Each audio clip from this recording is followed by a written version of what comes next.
Eu já fiz vídeo explicando o que são e quais são as funções dos grandes servos, mas com o passar do tempo surgiram novas informações e até mesmo um novo grande. Mas afinal, quem é ele? É isso que eu vou te explicar nesse vídeo, então segue comigo depois da intro.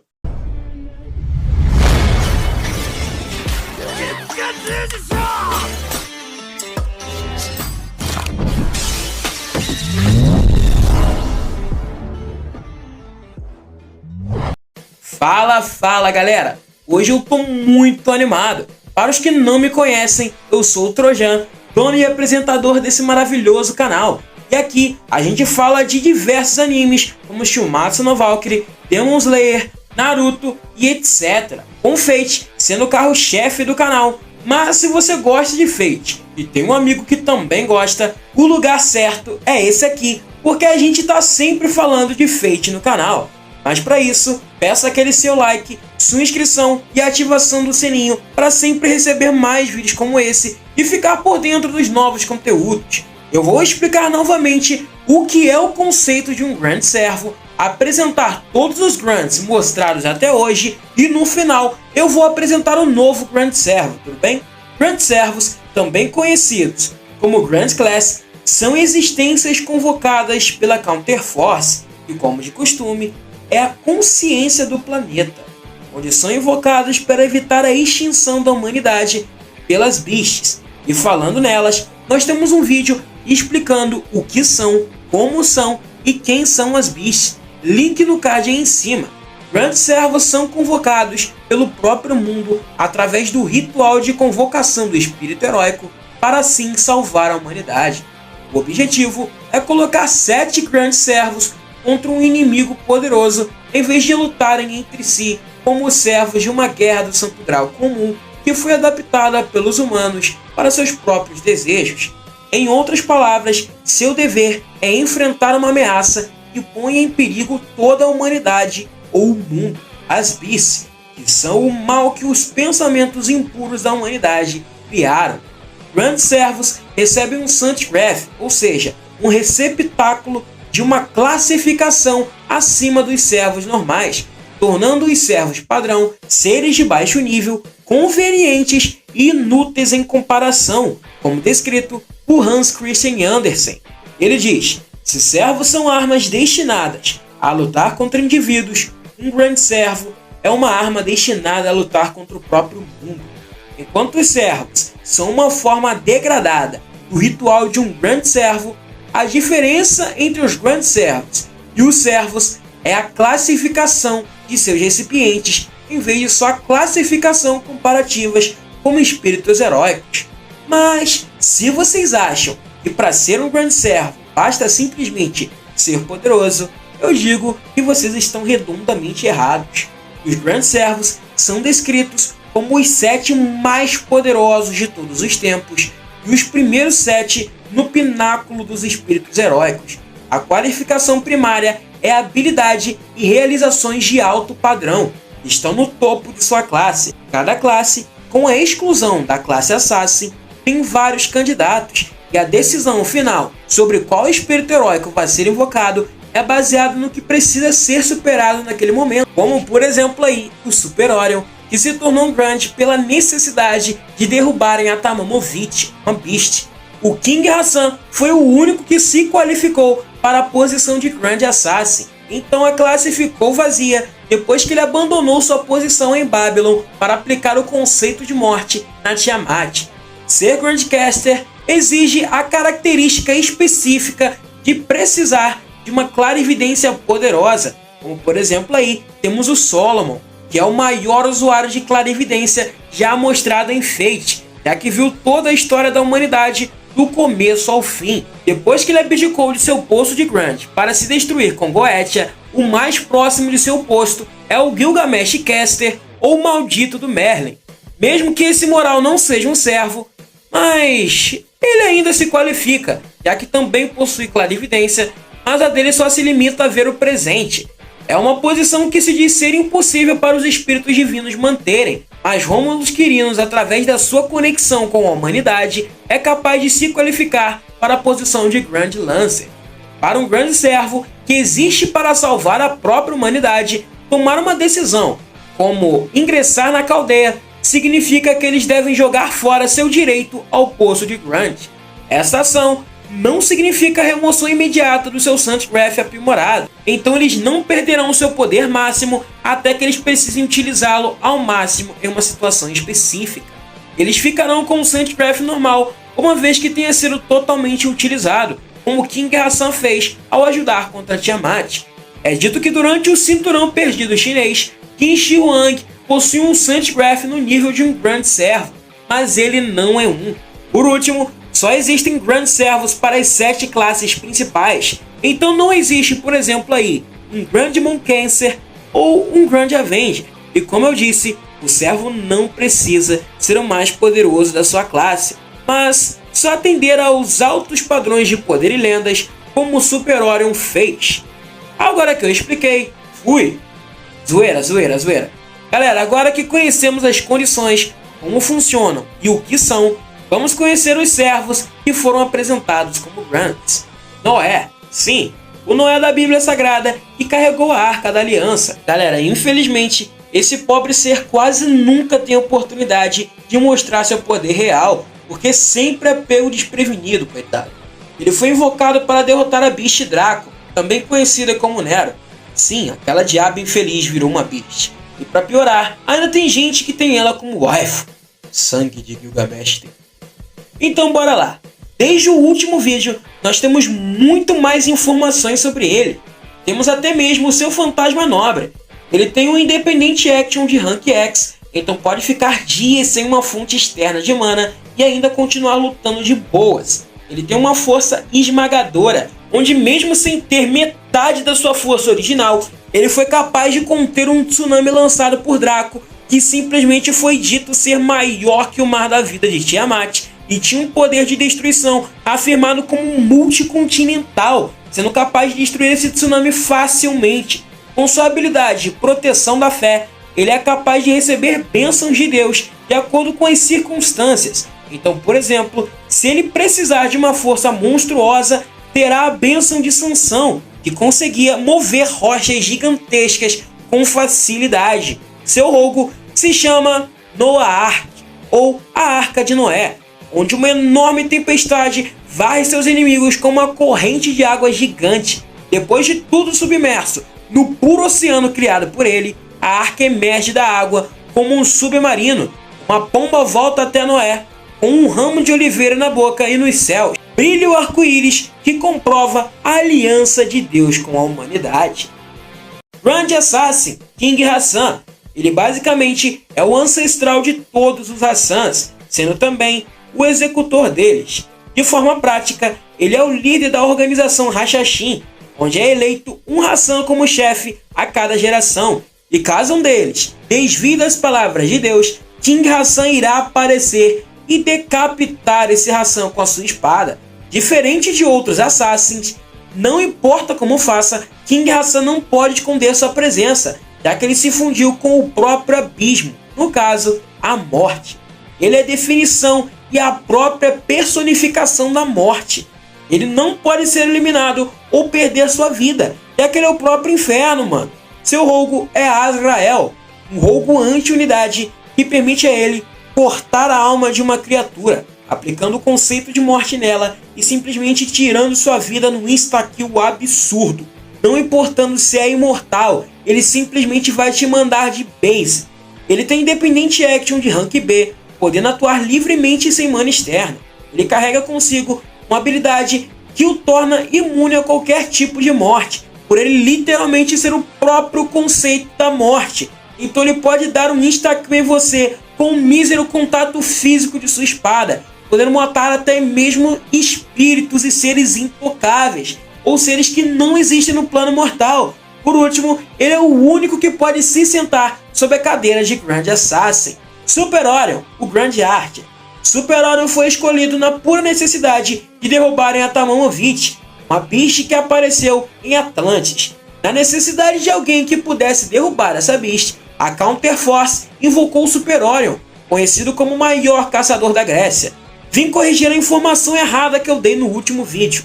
ele não chegou a se encontrar e nem mesmo lutou com Atamomovich, mas abdicou de seu título de Grande para ajudar a Caldeia contra Artemis. Ele tem um corpo extremamente poderoso, sendo adorado como o caçador mais proeminente da Grécia Antiga. Sendo um filho de Poseidon, ele tem um poder absurdo, onde foi dito que sua força era equiparável à de Aquiles. Eu citei ele no top 10 dos Artias, então se quiserem saber mais sobre ele, link no card aí em cima. Solomon, o Grandcaster. Solomon foi o maior usuário de clarividência já existente, sendo o único capaz de ver o futuro do final da humanidade, onde num ato de amor por ela, ele previu que seria convocado pelo primeiro mestre da Caldeia, então já sabia o que desejar para o Santo Graal. De forma resumida, ele exterminou todos os servos da Guerra do Santo Graal no mesmo instante em que foi invocado. Não sabemos quais servos eram esses, então podemos colocá-lo no mesmo nível, pelo menos ali, do Gilgamesh Archer, por exemplo, que foi dito como capaz de acabar com a Guerra do Santo Graal por conta própria em uma única noite.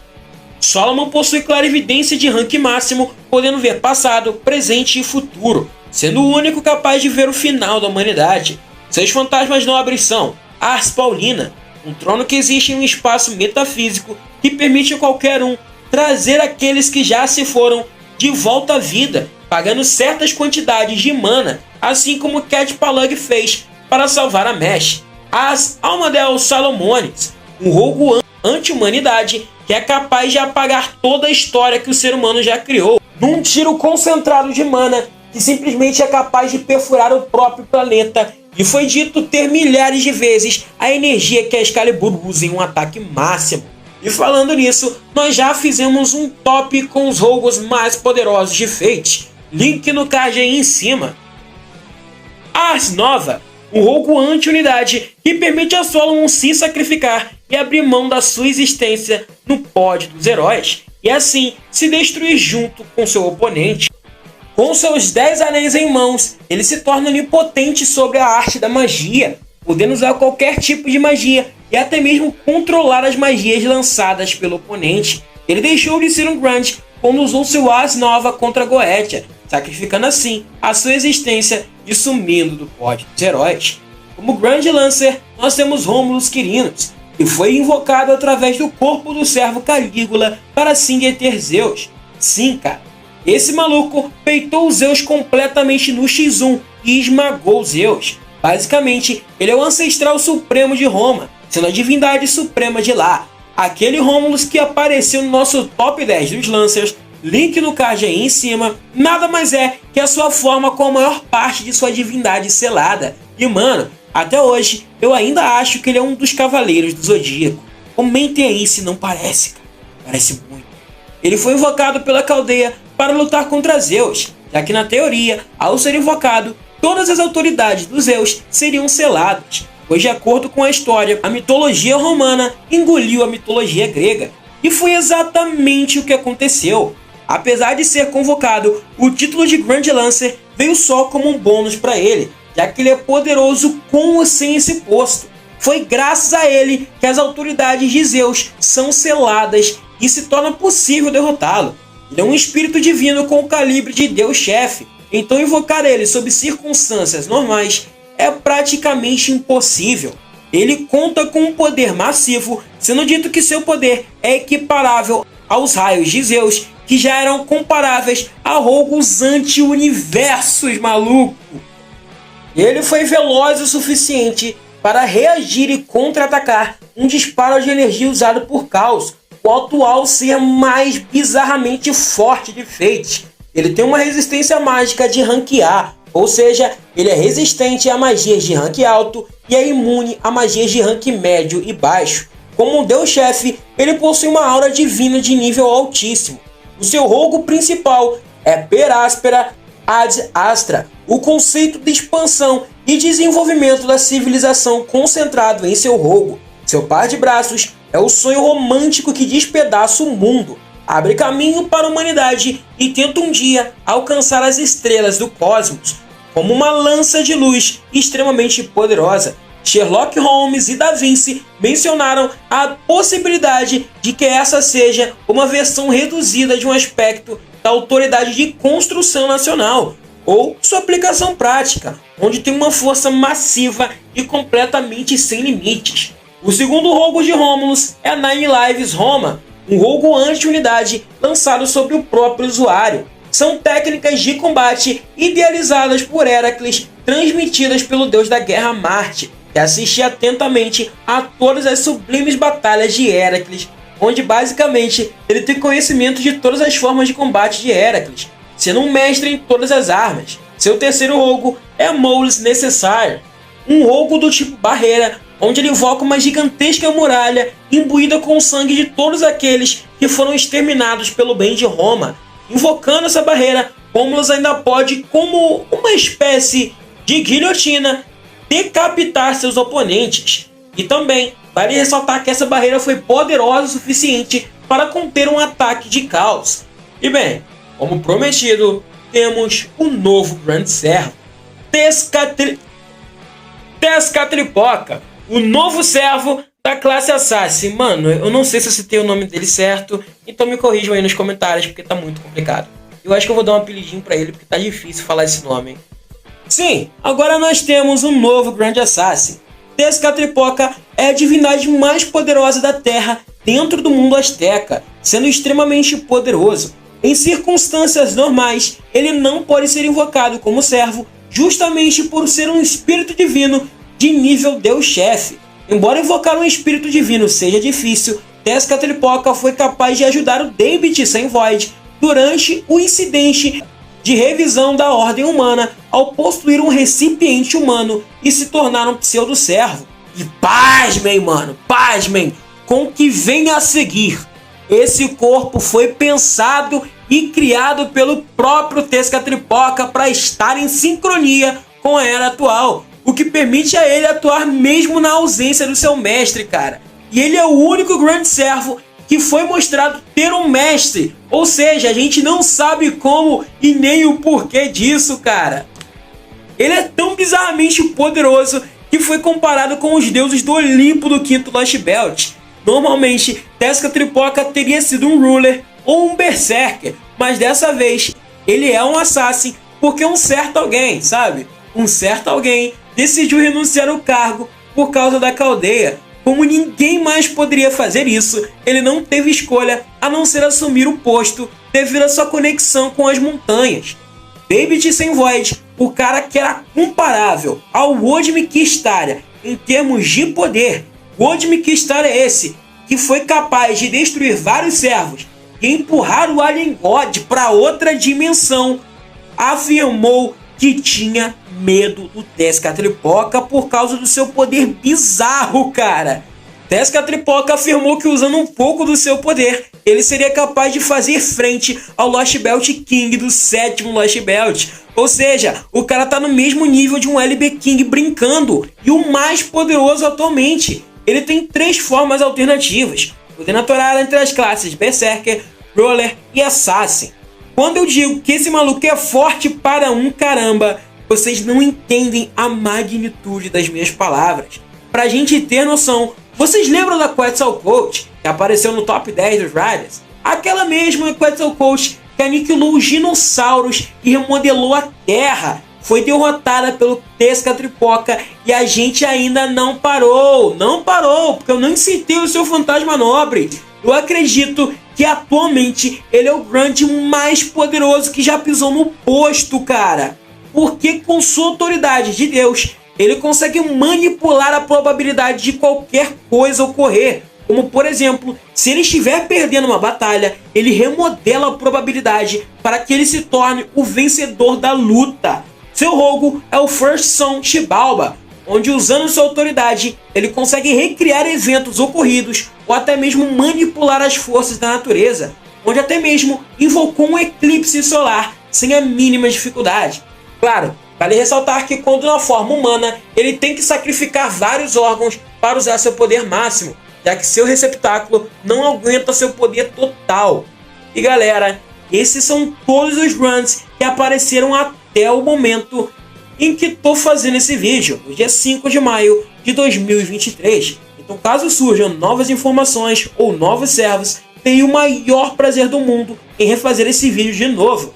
E como eu disse, ser um Grunt não é ser o mais poderoso da sua classe, mas sim ter as maiores condições de vitória para aquele momento. Basicamente é isso, seus imorais. Muito obrigado por terem visto até aqui. Peço seu like, sua inscrição e ativação do sininho. Conto com vocês pra gente chegar em 10k. Sério, tô muito ansioso. Me deixe chegar logo no 10k porque eu quero comemorar. Fique com Deus, um abraço e até o próximo vídeo. Fui!